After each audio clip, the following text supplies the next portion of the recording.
press the record function because we will be recording this webinar and making it available to you so that you can view it in your own time, either as a YouTube video as well as a Zoom video that will be available in the LinkedIn streaming page where we sent out the invite. Thank you for joining us, and I know good afternoon and also good evening to many of you because I know you're all distributed globally around the world. The outline of our webinar is going to have 3 sections. We are going to do some introductions to myself and Sunando. Our presentation lasts about 40-45 minutes, and then we'd like to open it up to everybody to do Q&A. As the presentation goes on, if you do have a burning question, please submit it into the chat function in Zoom, and either Sunando or myself will pick it up and we can get to that question and get it answered either myself or Sunando towards the end of the webinar session. So I'll kick off. This is me. This is a little bit of background to me. Kuldip myself, I'm the Managing Director of Innovative Quality Solutions. I've spent 25 years in business and IT, and typically what I do is I sit at that intersection between business and IT, and I try to ensure that we can transform the IT function or the IT department and align it to the business needs, typically around the digital transformation agenda. Just bear with me, I'm just trying to there's a few more people that try to come in. I'm just going to admit those as well. Thank you. As you can see, plenty of industry experience, management consulting experience, and as an interim executive, I've worked across sectors, public sector and private sector. And over the last 24 months or so, I was the interim head of technology at the Excel Convention Centre. Sunando, do you want to do a quick intro to yourself as well? Yeah, sure. So good afternoon, evening, whichever part of the world you are, and thank you for taking time to listen to Kuldip and myself today. So as you see, I'm a technology transformation professional, been in the industry for over 20 years. Have a mix of pure technology, working with the likes of IBM and all, and some consulting experience as well with the consulting companies. So my focus is always on, efficiency in business, how we can work better, how we can manage change better. So that's my motto. That's how I work. That's my objective for working on transformation programs. So you can see a brief about me here, and I'll without I think further ado, I think we'll move to the meat of the presentation. Sure. Thank you, Sunando. Here's the detail of our presentation. What I'm going to do is set the context and highlight the impact that COVID-19 has had on global business. And then we'll move into how COVID-19 has impacted customer journeys and visitor journeys, if you want to call it, or student journeys, depending on which sector and industry you are, and why customer journey mapping is very important in the current new norm that everybody talks about. Sunando will talk a lot about the impact on the IT function, the IT department and professionals, and how IT spending has changed. I will then, he'll hand back to me, and I'll be talking about the IT maturity model and how we can use that to enable the change that we're looking in our IT departments and functions to not only transform the function, but get it aligned as the business partner for the future. And we put together a practical, detailed roadmap for change for IT. And then which Sunando will go through, I'll cover some of the key takeaways from this webinar, and we'll open it up for Q&A. Okay, so without further ado, I'm a very data-rich individual, and what I've done here is try to pull together some data and plots and graphs that show the impact of COVID-19 and the pandemic over the last 3-4 months.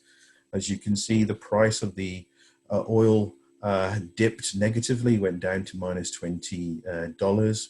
You can see the impact that it's had on the stock markets in March and April, with stock being depressed by -30 to 35%. Whilst the markets have been recovering, they are still depressed, I would say.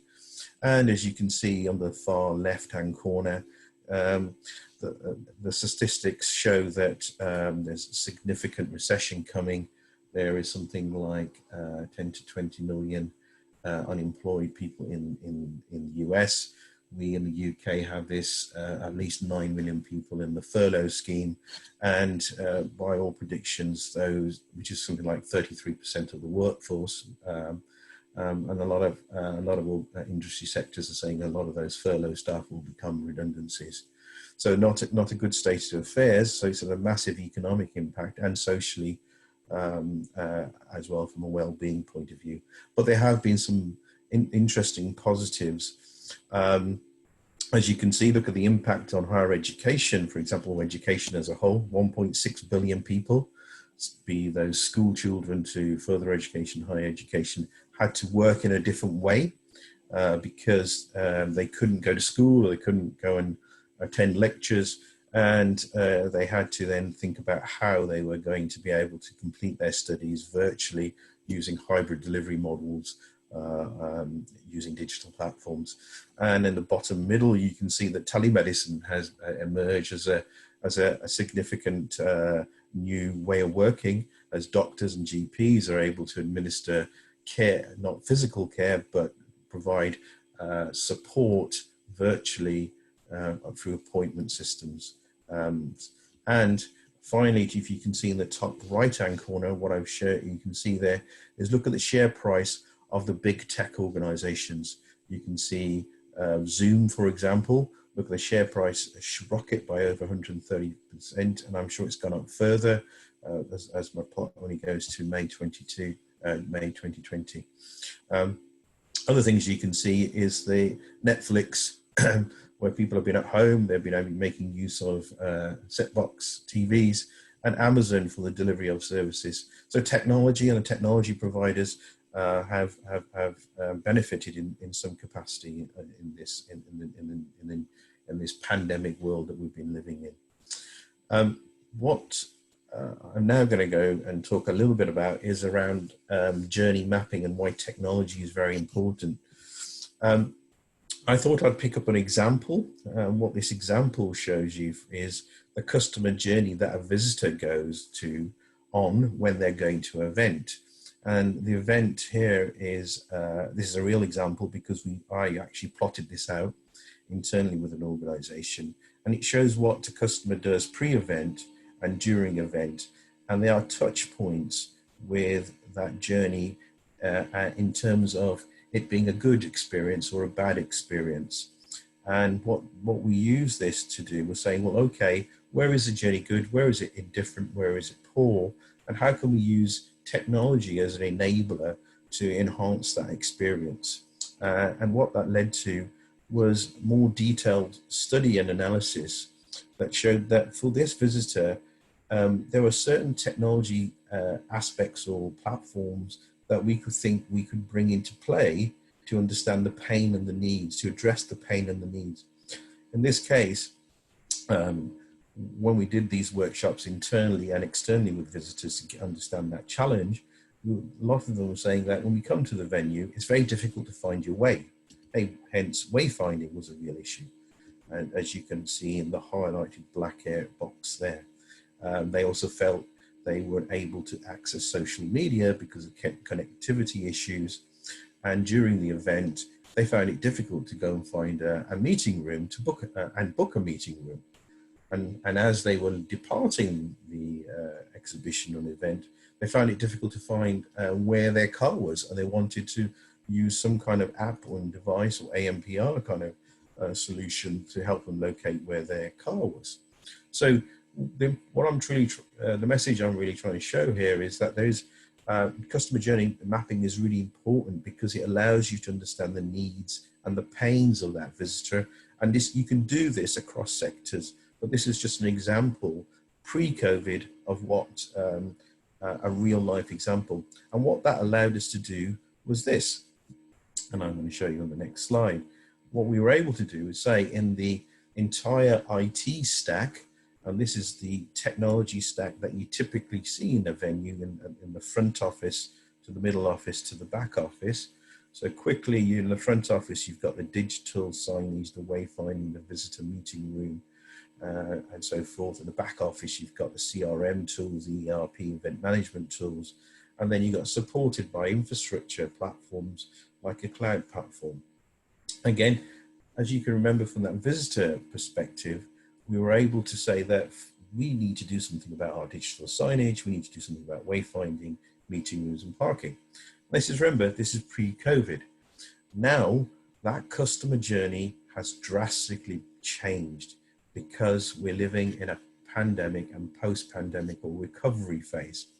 And what I'm going to show you now is what I think the technology pain and needs are for that visitor in the new norm. And this is a high level view.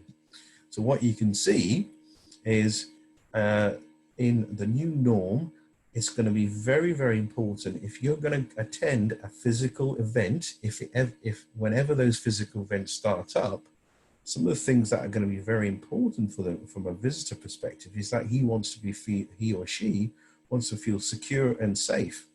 So what venues are now thinking about is CCTV cameras for facial recognition and thermal scanning, so they can see if somebody has a high temperature, so that they can, maybe that person is a high risk and then they need to make an intervention.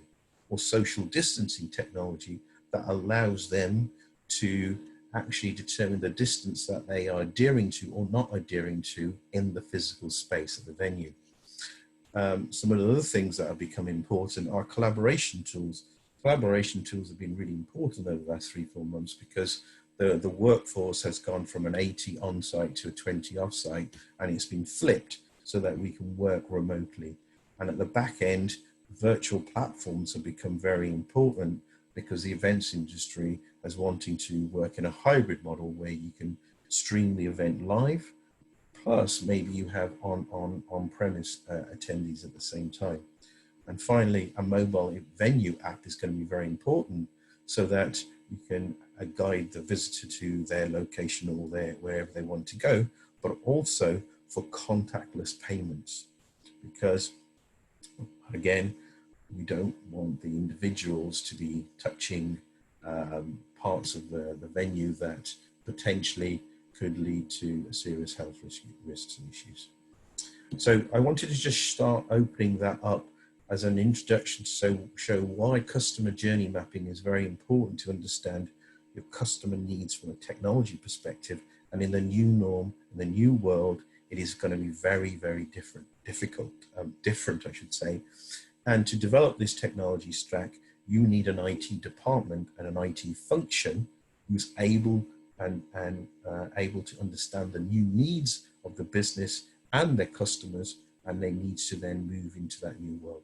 I'm going to now hand over to Sunando, who's going to give us a view on what's impacted the IT function in that context setting, I've said, and how IT spend has changed.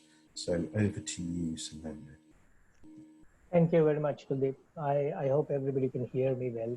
So again, as Kuldip highlighted, and so am I think we all love looking at data. I think that's a common between all technology professionals as such, and then a lot of them are there on the meeting. And I think so. If you look at this graph, and this, by the way, these data that you're looking at, they're not very old. There's a lot of data here. It's not very old. As you see the dates right at the bottom, it's done literally 2 weeks back, the survey results. And the data is kind of till, I think, end of May, so which is fairly relevant and correct. So if you look at this, as Kuldip was alluding to, a lot of things have changed suddenly and drastically. However, not everything's gone bad. So there are positives as well. So if you look at this data, I know it's a bit difficult to read when you get the slides. Maybe you can read them at leisure. But if you look on the left top, you'll see 74% plus projects literally got approved overnight. So that's great, because these projects were somewhere in the journey, and there were people who were questioning why these projects existed, but suddenly due to COVID, due to the change of business needs, these got quickly approved and moved on.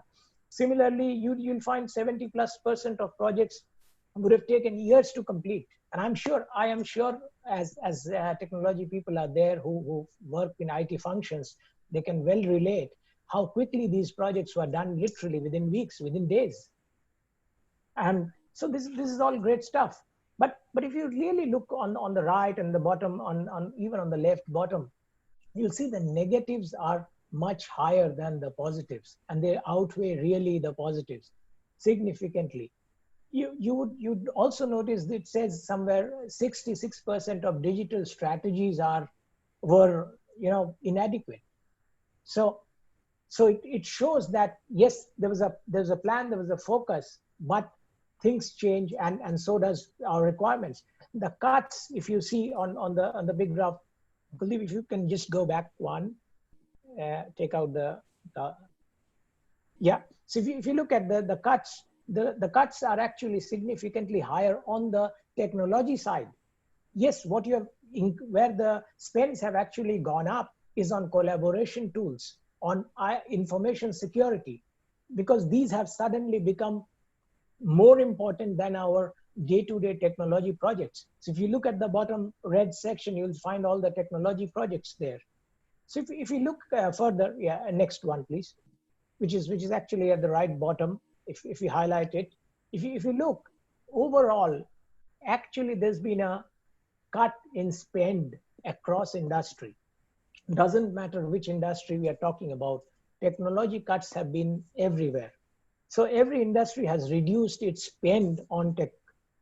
So what do we see here? Effectively, I think the same thing that Kuldip articulated, that irrespective of industry, domain, suddenly what has happened in the pandemic has changed the technology dynamics. And it has impacted not only the organizations, also the people.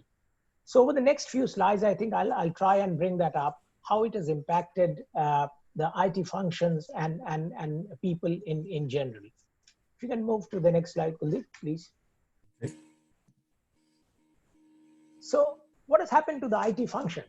So when I say IT function, it can have multiple names in various organizations. Some call it technology function, some call it IT function from the IT department, irrespective of whatever it is called. One thing we need to all understand and appreciate as technology professionals, most of us on the call, actually we are, as technology professionals, we are in the forefront in managing this crisis. Yes, we are not health workers or people who are right on in the hospitals and managing police, etc. But we are actually managing organizations to continue its business. So business continuity has become the main function. IT's main function has become business continuity at this point in time. What has happened is the crisis has actually, it has helped changed our job profiles to some extent. What has seriously impacted, and I think most people have seen this impact, is the supply chains have got severely disturbed. All countries closed their borders, effectively closing down supply chain. Not every part of the world is self-sufficient in managing technology products and services. So these all got stopped. Business strategies drastically changed. And as again, I'll refer back to what Kuldip was saying, the customer journeys changed. So the business priorities changed, the strategies have changed. And if you look some of the data, I mean, you can read what's written on the left side. If you look at the data on the right, CIOs expect around 5% of budget cuts straight away. But the question I would ask is, has any CIO, some of us are here, has been asked to hire a couple of more people? No. Your budgets would be cut. You would not have any opportunity to hire anybody or buy a new fancy software. No. And if you look at the one at the bottom is more interesting. It's from Gartner. And Gartner predicted in October 2019 a 3% rise in technology spend in 2020. And the same Gartner reported in May 2020 minus 8%. So effectively, we're looking at 12% negative shift on IT spending. So to summarize, what has happened? So what I see is suddenly the business focus has changed. Why? By putting IT to deliver digitally outside, not only digitally inside. In the past, it was always digitization and digital transformation and all these things. But now, if you look at, I don't know, and anybody can, when we open up the questions, people can highlight. I don't think any organization is now talking about digital transformation. That term has ceased to exist. People have transformed, and companies are really looking at to focus digitally outside. So and if you want digitally outside, you have to be digital inside, of course. So that's what has IT or technology's function has completely changed in the way. That's how I see it. So if we move to the next slide, so what happens to the professionals, all of us? What do we do? I mean, yes, we were working in a way how we used to, but suddenly the impact is significant. We as professionals, where do we go from here? So I think what has happened is the business requirements have drastically changed, which I think we've tried to highlight in multiple times during the session. And as mentioned earlier, our role is within now changed currently from the resilient to recovery period. That's where we are, which is more, we are still focusing on business continuity. In the past, I'm sure all of us have heard this term. People used to say business continuity is managed by the business. IT manages the IT disaster recovery. Now nobody's talking about IT disaster recovery. IT is actually doing business continuity for the business.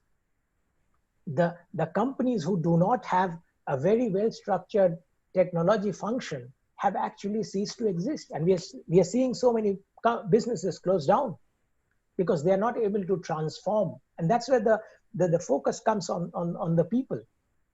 Things have to be delivered within days. As professionals, we don't have now 6 months to do a project. We have to deliver projects literally within days. And I'm sure if I would have taken a vote, most of you would have said literally people have delivered projects within weeks or days. Things like digital signatures. Most companies didn't do digital signatures in the past. Now everybody is doing. People never used to accept invoices maybe on paper, but the same company has suddenly said, no, we do not accept invoices unless submitted online. So that's the kind of change that has happened, and we were instrumental in getting that done. If you look at the data again, I'll refer to the data. And this data is from India, CIOs, and India being a fairly large technology hub. A lot of CIOs have participated in this. The link is there. If you have time, go ahead and read it. But 7.6% of people, when the survey was done initially, just when COVID kicked in, 7.6% of people said there would be no impact. So 0 is no impact and 10 is disaster in the scale if you read the data. And as you see, 7.6% said there would be no impact. And when the second survey was done, if you look, around 80% of the people are saying, which is on the blue, saying there's a chance of 6 to 10 damage that is going to happen to their businesses. So that shows just within a month and a half, 2 months, how CIOs have started reacting to the reality. There's a second part to this survey, and I didn't have space to bring it in. And if you have time, go ahead and read it, where 80% of the CIOs are saying that the recovery would take 1 to 2 years, nowhere between 9 months or less, 9 months and going forward till 1 to 2 years. So that's the kind of impact it's had on CIOs, and as professionals, I think we need to acknowledge that. I think what's shown at the bottom right corner from McKinsey, I'm sure people can read it. Stabilize emergency measures, scale down operations. That's what we have been doing, and we have to pivot our way of thinking, our work. So with this, I'll move to the next slide, which is, so how do we move to this new reality? We've realized, we've understood that that's the impact that has come to us. but how do we move there? So what do? We have less time, more to do. I think that's very, very obvious. Suddenly the IT functions have realized that we don't have a lot of time to do many things. There's no planning now. Suddenly it's action. Everything we have to deliver quite quickly. So, and again, I'll refer back to what Kuldip shared, the customer journey, extremely important. If you look at the right bottom corner, again, McKinsey is showing how the travel industry has mapped their customer journey. And that's how they are looking at changing their business, changing their objectives, changing their plans. And that's how we have to react as IT professionals. So what do? And I think it's time to really think. I mean, what's written on the left, I'm sure you can read it, but I think it's really time to take a seat back and really think, how do we're still, because we are still in the resiliency and recovery phase. We've not moved to the new reality. Some of us are in various phases. Some of them are still in resiliency, some are in between, some are in recovery. We've still not moved to the new reality. So what next? I would like to leave you with this slide. This is my last slide, and then I'll hand it over to Kuldip, and I'll come back later in the presentation. I'll really like to leave you with these thoughts. Focus on your customer first, second, last, whatever. I don't think, if we are moving to the new reality as IT functions, as technology professionals, if we do not look at the customer, we will be out of our jobs. IT will be extremely close with the business. That's how we need to think ourselves. So what business wants, IT or technology has to deliver. That is key to success. Look at delivering value. And when I say value, I mean real value that is impacting the business, not IT again. Yes, it might have some impact on IT, but really look at the value that we are delivering and focus on that. Agility, I think that's absolutely imperative. Yeah, and I think we've managed to show that well during the last few months over COVID as technology functions. But I think that's going to decide our future going forward. Don't do your projects, pivot your operations, look at how you can do differently things. And something I really keen on, maybe we need to unlearn something. This we've all, at the beginning of the presentation, Kuldip shared his vast experience. I shared a few things. I think we have to unlearn many things to adapt to the new normal. And that's how we move. And I'll leave you with this thought. And I find this message very powerful. This from Steve Jobs in his famous presentation in 1997 to the Apple employees. Think big, think differently. I think this puts us in, if we start thinking like that, I think really as IT professionals, we will move into the new reality very well. With this and how we move it, how the CIOs will take action, I think I'll give it over back to Kuldip to take you to the next few slides. You've not seen the last of me. I'll be back again. Yeah. Yeah, Yes. Over to you. There's a few handovers, but I think we're maintaining the message and the continuity. Thank you, Sunando. So what we just a quick high-level summary. We've shown you the impact that technology can have on one industry, the event industry, and how important it is to look at the visitor customer journey, understand technology and business needs and pains. And Sunando has very well articulated that the IT spend is under purview. It is now, there's a trend for reduction in IT spend, whilst demand and needs of the business are absolutely crucial and key for using technology to act as that driver for digital change, because there's needs to be engaging your customer quicker. You need to have the right cloud platform in place so that you can bring in agility. So how do we go about transforming our IT departments and IT functions in this context of looking at prudent investments, cost reduction, becoming more efficient, but still needing agility? So we need some mechanisms and some tools that allow us to become agile. And what I wanted to introduce to everybody is the IT maturity model as a guide to optimizing and becoming agile in your departments. But just to set a little bit of context, I think COVID-19 has accelerated the already accelerated pace of technology adoption. You can see on the left-hand side, technology adoption was increasing year on year. You know, we were getting, for example, 50 million users of the aircraft in 68 years. But with Facebook, it went down to 3 years. And the Pokemon Go game, there was 50 million users established in 19 days. Martek's law shows that that rapid technology change is an exponential, and what we do in organizations in terms of adopting change is in a logarithmic kind of rate. And then there's that gap between the technology adoption and the rate of change of technology and how organizations can change. And we need to reset that on a constant basis. But I can assure you, there's been a lot of goodwill and boxes ticked by IT departments. We've just seen, as Sunando talked about, we've been able to do a digital workplace transformation in a really rapid, agile way. You know, devices and laptops working from home with, you know, with VPN access and two-factor authentication, and we adapted, we learned quickly. But we need to go a step further. And what I'm going to introduce to you now is the IT maturity model that acts as a path for that transformation. Now, this is quite a detailed slide, so I'm going to kind of explain what this model does. You've got a number of dimensions here. You've got the strategy dimension, you've got the people dimension, process, technology, which includes systems, data, and infrastructure, and you've got the structure. So an IT department has all those dimensions, and they all are interlinked in some shape and form.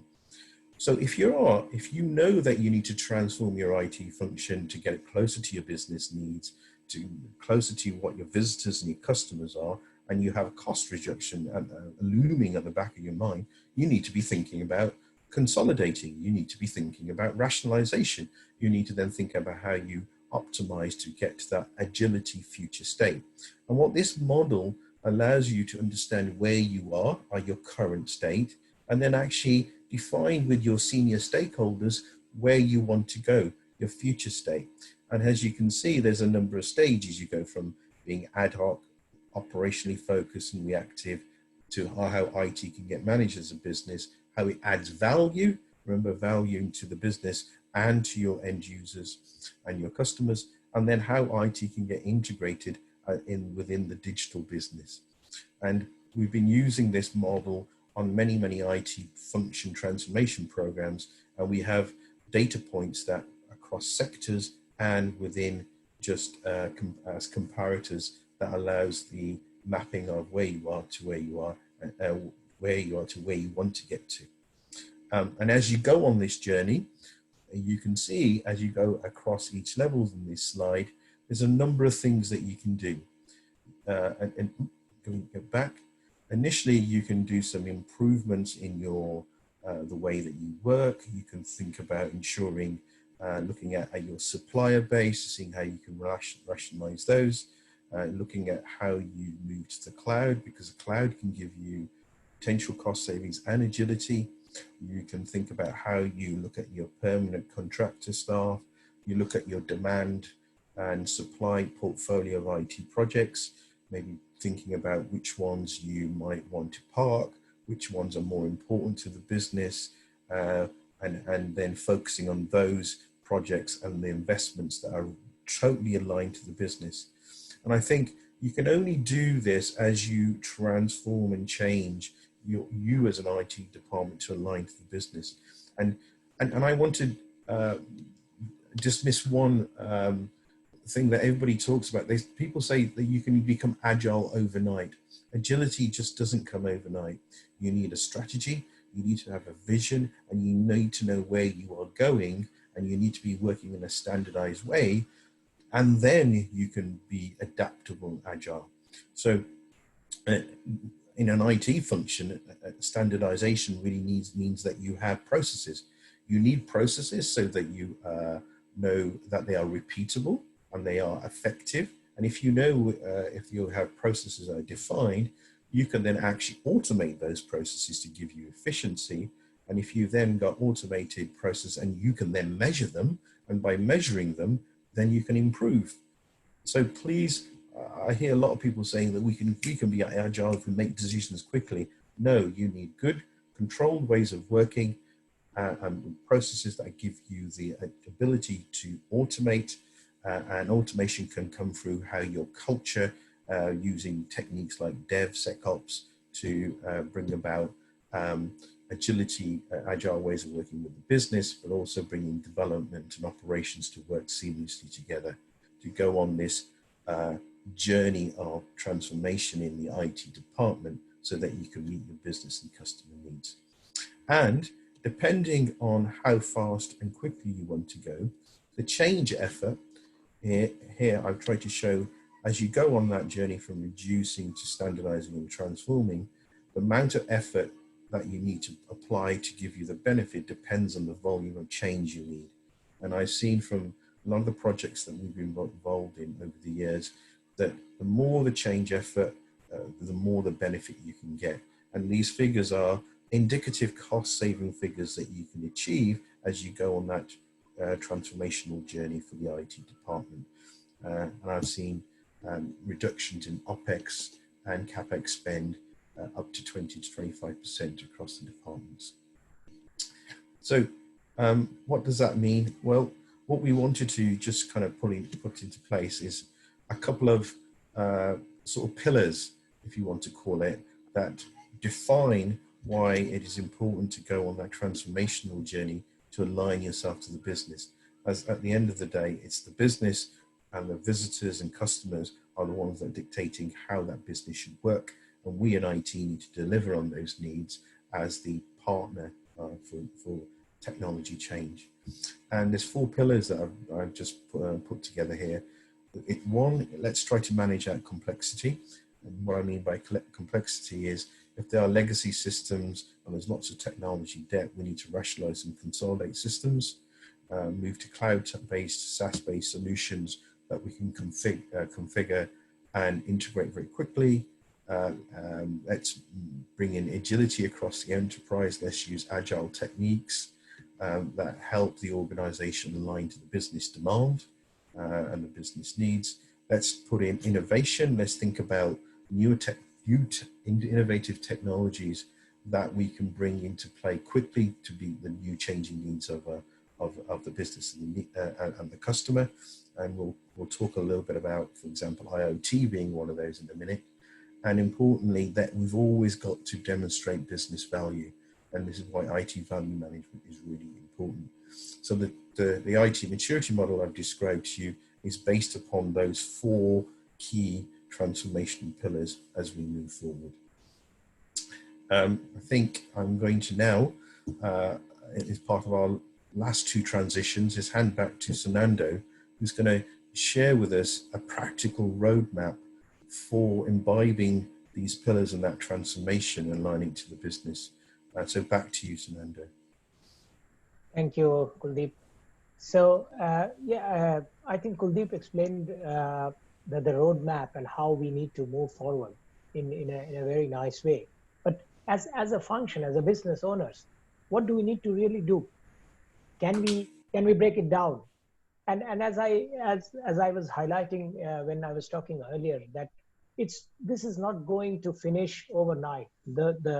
The recovery mode will go on for some more time. Only then we will be in a more stable environment. And that's where we've tried to put together a roadmap, a practical roadmap that I think can work and will be able to take us to the new reality. So when I say first 30 days, I mean, again, it can be 30 days, it can be 45 days, 60 days, depending on which phase you are in your recovery mode. I think this is a new now where you need to not only support, as I think as Kuldip was highlighting, we were all remote, we were all working in offices. Suddenly we became remote.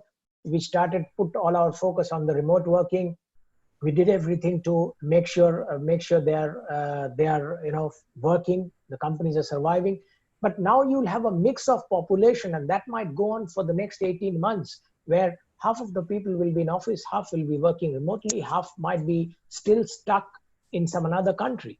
So you have to be flexible, and the 30, 45, whatever number of days you want to call it, is getting to that stage where you are flexible enough to manage this kind of operation. And the second component, I think, which is extremely important, is you have to support the business, because suddenly there's new norms that have come in, social distancing, people counting, etc. And yes, business can drive these projects or programs, but IT has a very, very key role. And in the near future, that has to be our focus area. That has to be IT's focus area, where you can really, really invest your time in that. Moving on, so 30 to 90 days is what though it's written as it says, enhancing the core IT. I really like to call it the time of introspection. I think this is a time where we need to look and relook within ourselves, within IT functions, within technology functions. What is our stack? What do we have? What hardware? What software? What services have become outdated? What are the services that really need to be, out there, the digitally out that I was trying to tell before? So what needs to be out there, and what needs to be out quickly? What softwares can be integrated so that I reduce my stack? Cloud, Kuldip spoke about cloud. Where are we on our cloud journey if you have not already moved? So these are the things. As I said, I'm calling this phase because this is still a phase when the business is still undergoing recovery, and the business will not be pushing you really to do anything. They'll still want IT to support the business only. The next phase, which is 90 to 180 days, I think, where you really need to start now focusing on your business plan. How would you tackle the new? How would you tackle the new reality? And that's when you really need to start really focusing on your enhancement projects, efficiency improvement. And I think both of us highlighted in the past, you can keep asking, and I'm fairly confident even 12 months down the line, no CEO will give you a bunch of headcounts or contractors to do anything. You'll still be on your own, maybe a couple of people less. So, but the efficiencies, the business would start expecting efficiency straight away. And that's where now you need to look at how this is an area where you can really start looking at your enhancement opportunities. Look what you can change. Look at your people. Look at what kind of training, knowledge sharing that needs to happen so that your people are flexible. The business will start pushing all IT functions. So I think, but the key is during this entire phase, and I think we need to constantly communicate, and believe me, as IT technology professionals, we are not very good at that. We need to constantly communicate and be agile, be ready to take any change that comes our way. So that would be a short term. So quickly moving to the long term, which is in the next slide. Now, so we've managed this interim period now, which I was talking about in the short term. Now we are in the phase, I would say the more tougher phase, which is mid to long term. Business has slightly recovered. Now there's a lot of demand that's going to come on IT or technology function. Start delivering the efficiencies.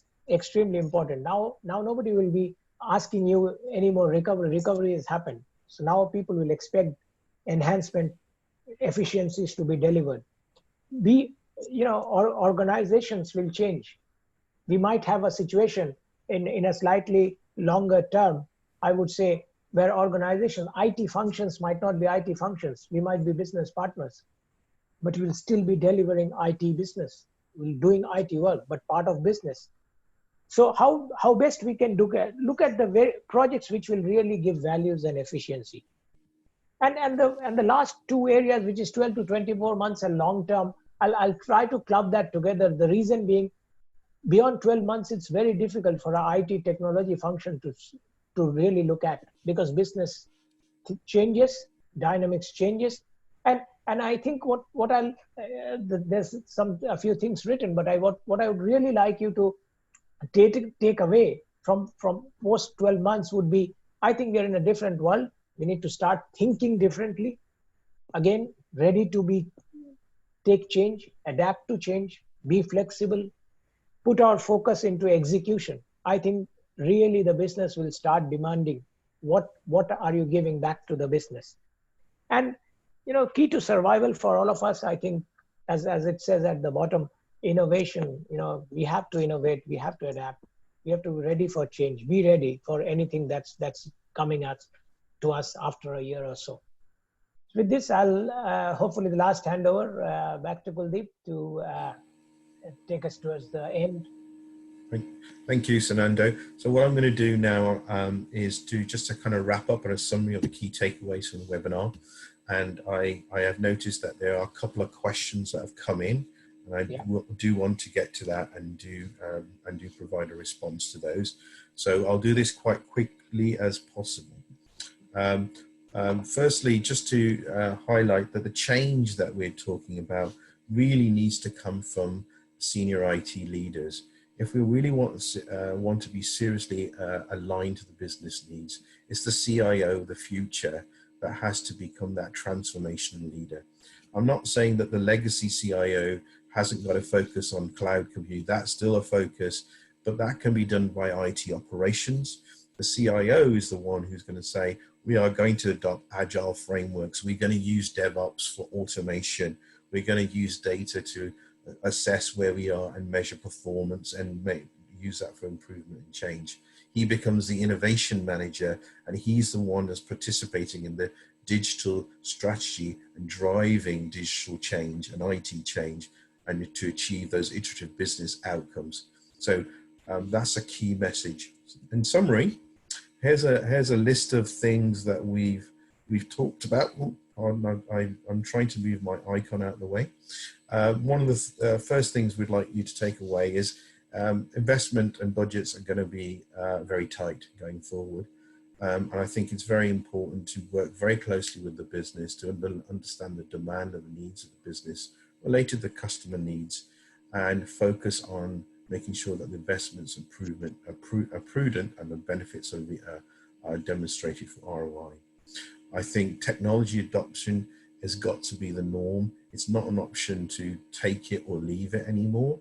Technology is here, it is adaptive, it changes the way you work, it breaks down silos, and it needs to become available to the many. And I think the new mantra has become being adaptive to the new norm. So that's maybe taking a minimal viable product, seeing it if it works, trialing it, putting a POC around it, and then seeing the benefits for it and scaling as quickly as possible. And then showing the outcomes that you can achieve in an iterative way. Agility is not achieved overnight, but we should be striving for that agility. So we've got the vision, we've got the strategy, we know where we're all going on the same direction, it's aligned to the business, and then we can bring in techniques and tools to give us the IT agility, which helps the business. Driving in innovation will help, being symbiotic with the business, focusing on the business needs, not the IT. Ideal opportunity for IT to rise to the occasion. We've seen fantastic work done across IT departments in the digital workplace change that we've seen. And I think it's a momentous opportunity for the CIO and the senior leadership team to drive that change. The IT function must transform for the reasons that we've stated in this presentation. And I think a great way of doing that is starting and understanding where your IT maturity is, use that as a benchmark, allow you to develop your future state, and then develop a roadmap very similar to the one that Sunando's described, a very practical, operational, tactical roadmap for change and to support the business. With that said, I'm going to leave you with a quick cartoon which shows from Munist, which shows the ball and chain, which is COVID-19, coming and hitting our businesses, with people in the business saying that digital transformation years away. I do not see the company having to change anytime soon. I think the catalyst for change is that ball and chain, and now is the time to move forward. Our contact details are there. Please reach out to us. We have gone through the content very quickly in some cases.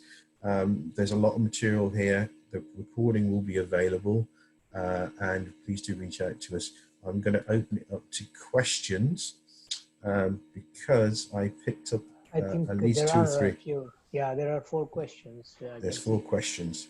So, Sunando, if I fire a question at you, you can fire a question at me, and I'll try to answer them. Yeah.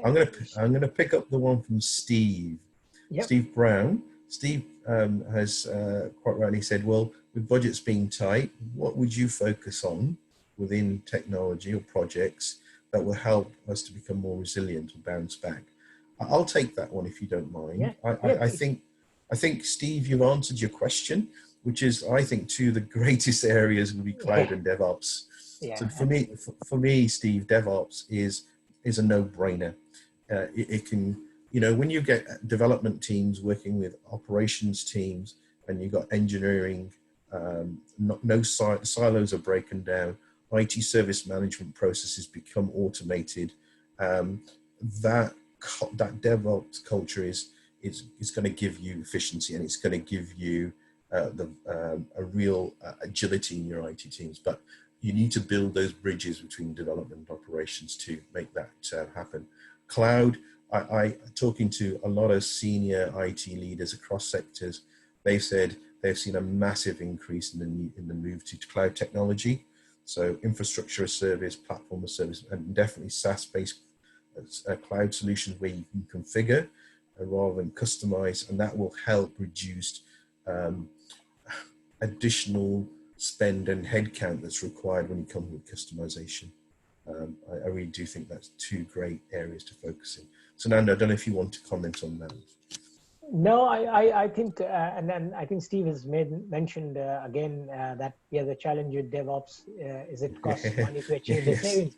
Absolutely, I think, but I think that's as Kuldip, as you said, that's the way forward. I think that exactly is what I was trying to highlight. Where business and IT are effectively pretty much together, because you want ops and dev to work together. And that's really going to drive business going forward. If I might, Yeah, sorry. go for it. No, I was going to say to Steve, I think this is where the business case is really important, and selling it, and giving a kind of ROI, net present value, return on investment to the board around DevOps.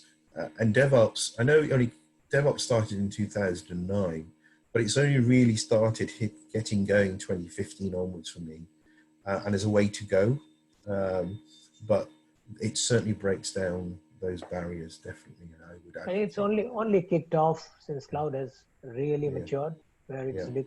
become a taken, and that's right. So there's a question from Viswajit says, do you think cybersecurity has to align with the IT framework and its technology development to have better business resilience? And you want to You go want to ahead, go or? first? You go first, Yeah, Nando. yeah. I mean, I think this is absolutely yes. There's no question. It shows very clearly what has the biggest threat COVID has put together. It is information security, and too many security incidents. Kuldip and I had a session in the past, a month back, I think, where we highlighted how many data breaches have happened just in some part of the world. So yes, it is absolutely imperative. Security has to be, again, it has to be, I think what we've been trying to highlight, it has to be part of the business. It cannot sit as a function sitting outside the business and just trying to drive regulatory requirements and things like that. It has to be part of the business. It has to be built as part of a technology roadmap, or your framework plan, etc. Just a few things on that one, Viswajit. I think we talked about DevOps. I think we could extend it to DevSecOps. So what you're doing is when you design, build, test, you build in security, non-functional, functional security requirements up early in the development lifecycle. So getting security as an ility in the requirements phase of Agile is really, really important. And I think the pandemic has given opportunity for darknet to exploit vulnerabilities. especially if you're working remotely. You know, we heard about Zoom booming, or bombing, if you should say. And I think a lot of the big collaboration tools and video tool vendors are building in security features all the time. And we need to be thinking, our mindset needs to change around cybersecurity. We should be building in security with the view that we should be protecting everything, and then building those layers of control in place before making sure nobody can break in. So it's a kind of mindset change we need to do on that. I think the next question, the next question I think from Anjaneya Sarma, and maybe Kuldip, you can try. We already see a lot of trend, a lot of job cuts. Corporates are looking at reducing their costs. So is that situation, how will opportunities exist, or will the opportunities be in more new technologies like cloud, AI, blockchain, or of digital? I think you go first, I can add. Yeah, sure. Yes, I think so automation, I think as a theme, automation is really key. So, you've heard of RPA, robotic process automation is a technique that you can use to help back office applications move data quickly, faster, better. I think artificial intelligence, machine learning, and using big data, structured and unstructured data to give us the intelligence for a business has always been on the increase over the last few years. I think skill sets around that will be key. Chatbots, I think chatbots are going to take off because, if everything's online or things are moving online, you want to, I'm just thinking of a council. I've been talking to a council recently, and I'll be talking to them about channel shift, and getting customers to shift into channels where they can get their questions answered quicker, so that the staff can focus on more complex issues.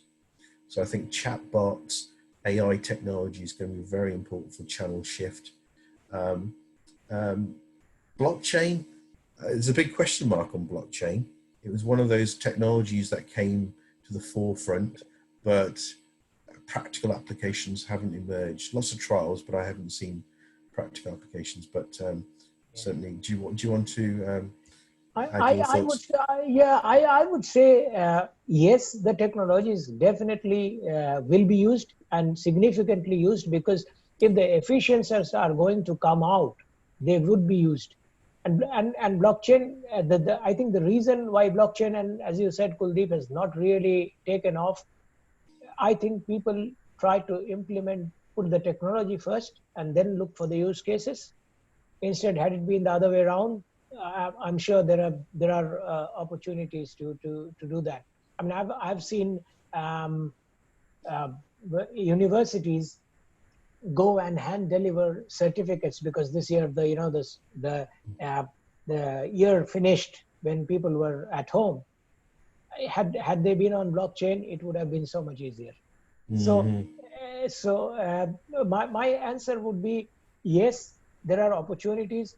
AI definitely, machine learning definitely, they will be there, and that's where I think I'll refer back to what I was saying, a roadmap beyond 9 months, where you have to bring these to enhance your efficiencies. The focus should be there.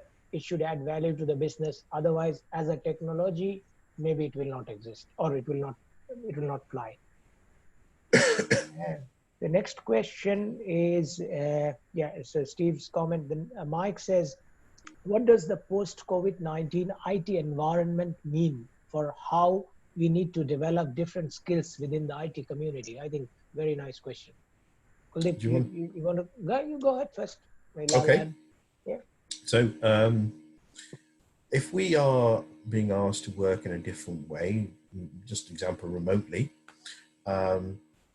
we need to understand how do we keep our workforce productive?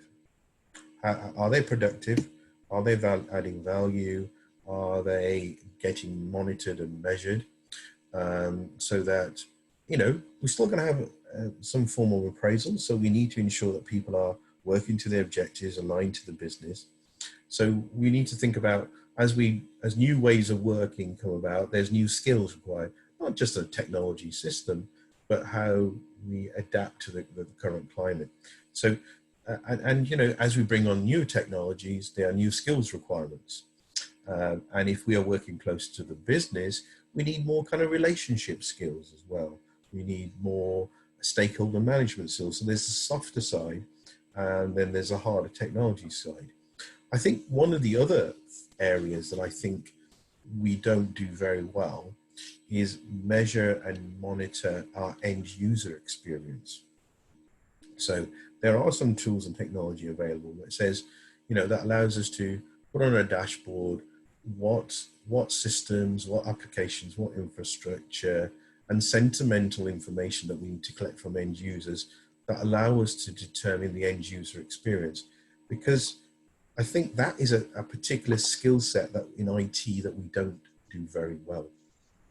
And I think I think end user experience is going to be a real key measure for IT. And I think the IT community needs to be able to understand how they can develop skills in that capacity to measure end user experience. Sunando, any thoughts?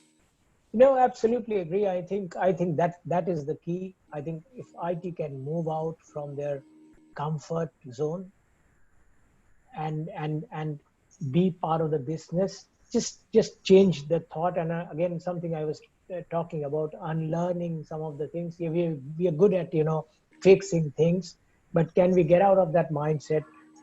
With yes, we have to keep the lights on. So there's nothing. I'm not saying that we forget from tomorrow monitoring what we are doing and suddenly start working as business. Not that, but I think the key is if we start thinking that whatever we are trying to do, is it actually going to impact the business, the value that it will drive for the organization. And if this mindset shift can be brought in, I think we will have to learn a few new things as well. Purely if we go, you know, subjective, I think we have to learn. We have to be ready to adapt. A person working 10 years on a technology might want to learn something else as well. Doesn't matter. And I think it can be done. But again, as Kuldip said, I think the mindset, being closer to the business, something again I had highlighted in my talk, that communication. I think we are poor at that. I think that's very, very important. Technology professionals are not good communicators. If that can make us closer to the business. Sure.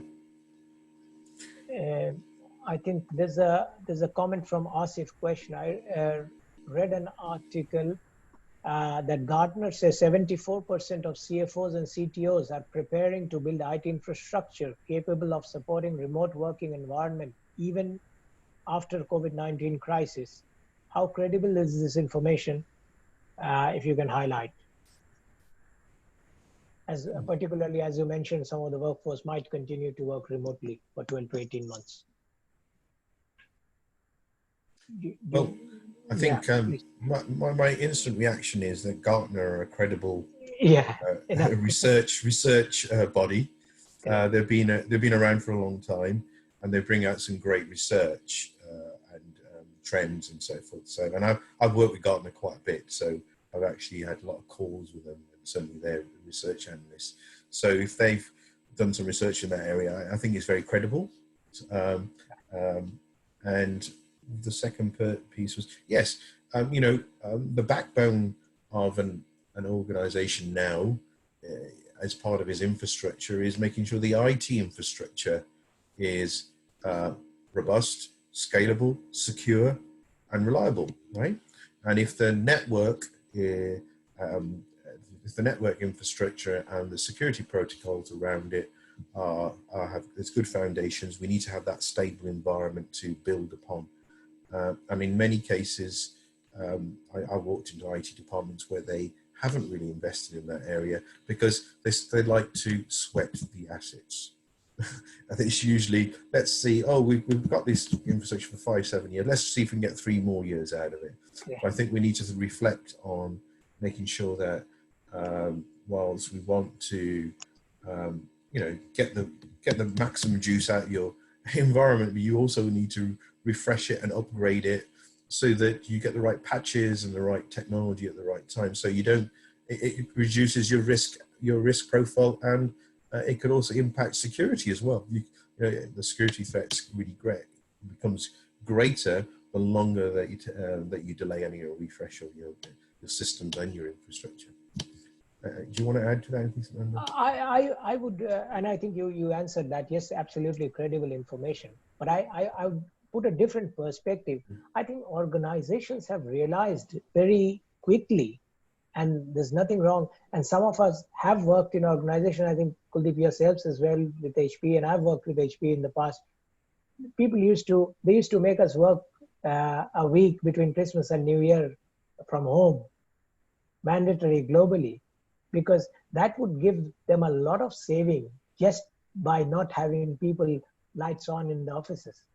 So when you multiply that across the globe, so I think suddenly organizations have realized that having people work remotely, there's nothing wrong in it. People are still able to work whenever possible, of course, and the operational costs are less. So yes, this will continue. And it's just a tip of the iceberg. And actually real estate companies are quite worried. I know we're not discussing real estate, but real estate companies have, if you look at some data, a lot of they're kind of really wondering how the real estate will be used. So yes, it would continue, and I think it makes absolute sense what Kuldip said. We have to strengthen the infrastructure to make sure, in case of something like this happens in the future, we are ready.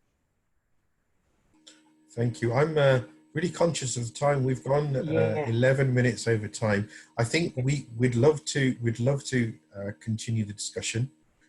Can I suggest, if there are any outstanding questions, and I know Steve, you asked a question again, I'd quite happy to take that offline and maybe talk to you or anybody else. And me and Sunando would be happy to do that and answer any supplementary questions, if that's okay with everybody. Now, what I'll do is close the webinar. I wish to thank you all for sparing your valuable time to listen to me and Sunando. As always, stay safe, stay well. It's an absolutely amazing environment and time that we're living in, we look forward to that. There's some other webinars I'm planning in, and I hope you can come and join us and continue the discussions as well. Sunando, anything you want to say? No, again, thank you very much for listening to us. It was nice, and I think the questions are showing that I hope we managed to ignite some thoughts. And again, I think it's time for us to. It's a difficult time, but it's definitely something, I think, as technology professionals, it's a positive sign. As I said, we were actually working in the forefront in the crisis, and we are doing it. So let's be proud about it, and happy to take any discussions, any queries offline. On our contact details are here. Thank you again. Have a good evening, afternoon, wherever you are. Thank you, everybody.